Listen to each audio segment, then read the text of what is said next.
தமிழர்களுக்குன்னு ஒரு மொழியை எடுத்தோடனே அப்பா அம்மா அப்படின்னு பேசுவோம். ஆனால் எங்கள் காளைக்குன்னு ஒரு மொழி யார் எங்கள் தாத்தா எங்கே இருந்து ஆரம்பித்தாங்கன்னு தெரில. ஹாய் ஹவ் ஹவ் இது எப்படி தான் அவங்களுக்கு புரியும் அந்த காளைக்கு? அது எப்படி தான் வந்து புரிஞ்சுக்கிட்டு அதுக்கு தகுந்த மாதிரி அது நடக்கும், அது எப்படி வளைஞ்சு போகும் எப்படின்னு தெரியாது.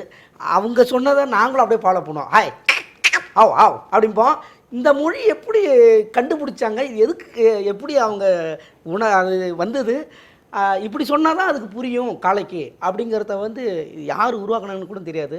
ஆனால் நாங்களும் அதை பின்பற்றும் பொழுது அந்த மொழி இது இது அதாவது அதுக்கு காளைக்கு தெரிகிற ஒரு மொழியாக கண்டுபிடிச்ச அந்த தமிழுக்கு உண்மையிலேயே ஒரு பெரிய சந்தோஷம். அதனால் எங்களுக்கு வேணும் ஜல்லிக்கட்டு, எங்களுக்கு வேணும் ஜல்லிக்கட்டு, இளைஞர் உலகம் காத்திருக்கு துள்ளிக்கிட்டு, இளைஞர் உலகம் காத்திருக்கு துள்ளிக்கிட்டு, அட பொங்கலுக்கு வேணும் ஜல்லிக்கட்டு, இந்த பொங்கலுக்கு வேணும் ஜல்லிக்கட்டு, நாங்கள் புத்துணர்வு பெறுகின்ற விளையாட்டு, நாங்கள் புத்துணர்வு பெறுகின்ற விளையாட்டு, எங்களுக்கு வேணும் ஜல்லிக்கட்டு, இளைஞர் உலகம் காத்திருக்கு துள்ளிக்கிட்டு, இன்றல்ல நேற்றல்ல தொன்று தொட்டு, இன்றல்ல நேற்றல்ல தொன்று தொட்டு, நாங்கள் நேர்த்தியுடன் நடத்தி வந்த ஜல்லிக்கட்டு, நாங்கள் நேர்த்தியுடன் நடத்தி வந்த ஜல்லிக்கட்டு, நிற்கலாமா இதற்கு ஒரு தடை கேட்டு, நிற்கலாமா இதற்கு ஒரு தடை கேட்டு,